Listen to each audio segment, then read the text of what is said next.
छत्तीसगढ़ के विकास से जुड़ी लगभग 35,000 करोड़ रुपए की परियोजनाओं का शिलान्यास और लोकार्पण हुआ है। इनमें कोयले से जुड़े, सौर ऊर्जा से जुड़े, बिजली से जुड़े और कनेक्टिविटी से जुड़े अनेक विध प्रोजेक्ट्स हैं। इनसे छत्तीसगढ़ के युवाओं के लिए रोजगार के और नए अवसर बनेंगे। इन परियोजनाओं के लिए छत्तीसगढ़ के मेरे सभी भाई बहनों को, आप सबको बहुत बहुत बधाई। साथियों, आज एनटीपीसी के 1600 मेगावाट के super thermal power station stage 1 को राष्ट्र को समर्पित किया गया है। इसके साथ ही इस आधुनिक प्लांट के 1600 मेगावाट के स्टेज 2 का शिलान्यास भी हुआ है। इन प्लांट से देशवासियों को कम लागत पर बिजली उपलब्ध हो पाएगी। हम छत्तीसगढ़ को सौर ऊर्जा का भी एक बहुत बड़ा केंद्र बनाना चाहते हैं। आज ही राजनांदगांव और भिलाई में बहुत बड़े सोलर प्लांट्स का लोकार्पण किया गया है। इसमें ऐसी व्यवस्था भी है जिससे रात में भी आसपास के लोगों को बिजली मिलती रहेगी।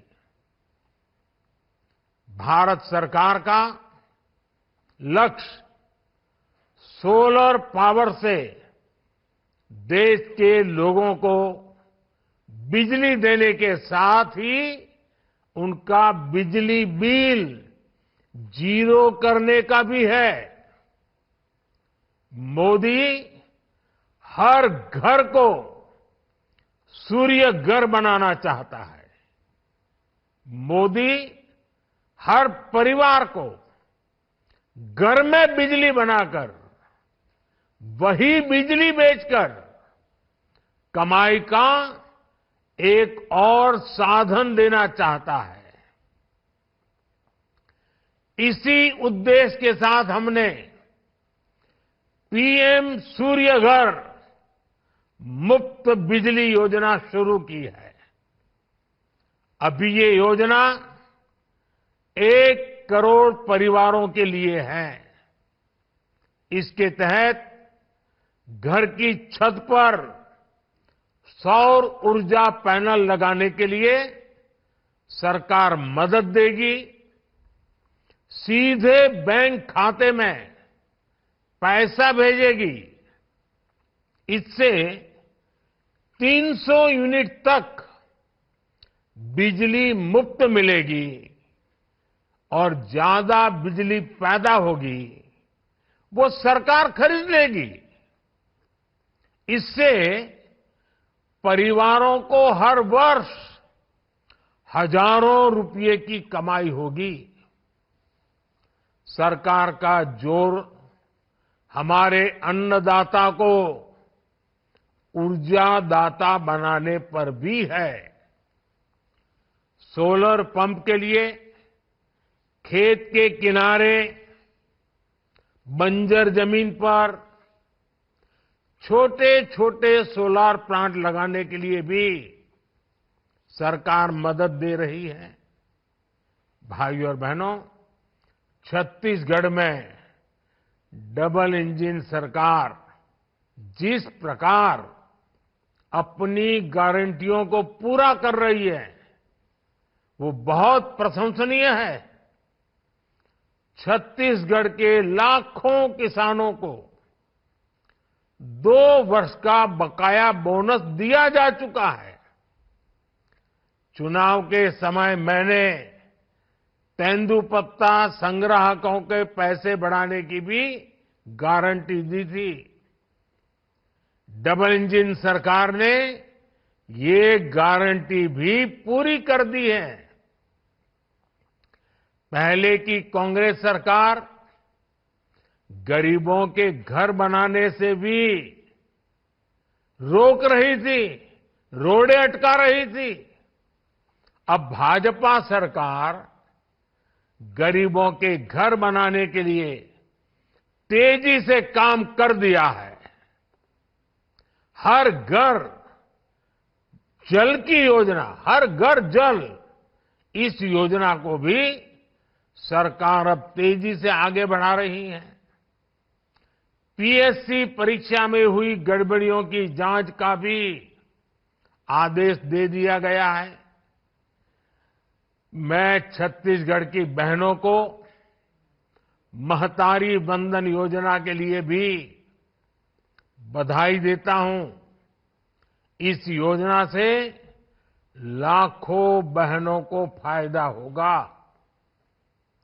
ये सारे निर्णय दिखाते हैं कि बीजेपी जो कहती है वो करके दिखाती है। इसलिए लोग कहते हैं मोदी की गारंटी यानी गारंटी पूरा होने की गारंटी। साथियों, छत्तीसगढ़ के पास परिश्रमी किसान, प्रतिभाशाली नौजवान और प्रकृति का खजाना है। विकसित होने के लिए जो कुछ भी चाहिए वो छत्तीसगढ़ के पास पहले भी मौजूद था और आज भी है। लेकिन आजादी के बाद जिन्होंने देश पर लंबे समय तक शासन किया, उनकी सोच ही बड़ी नहीं थी। वो सिर्फ 5 साल के राजनीतिक स्वार्थ को ध्यान में रखते हुए फैसले लेते रहे। कांग्रेस ने सरकारें बार बार बनाई, लेकिन भविष्य का भारत बनाना भूल गई, क्योंकि उनके मन में सरकार बनाना यही काम था, देश को आगे बढ़ाना ये उनके एजेंडा में ही नहीं था। आज भी कांग्रेस की राजनीति की दशा और दिशा यही है। कांग्रेस परिवारवाद, भ्रष्टाचार और तुष्टीकरण से आगे सोच ही नहीं पाती। जो सिर्फ अपने परिवारों के लिए काम करते हैं, वो आपके परिवारों के बारे में कभी नहीं सोच सकते। जो सिर्फ अपने बेटे बेटियों का भविष्य बनाने में जुटे हैं, वो आपके बेटे बेटियों के भविष्य की चिंता कभी नहीं कर सकते। लेकिन मोदी के लिए तो आप सब, आप ही मोदी का परिवार है। आपके सपने ही मोदी का संकल्प है। इसलिए मैं आज विकसित भारत, विकसित छत्तीसगढ़ की बात कर रहा हूं।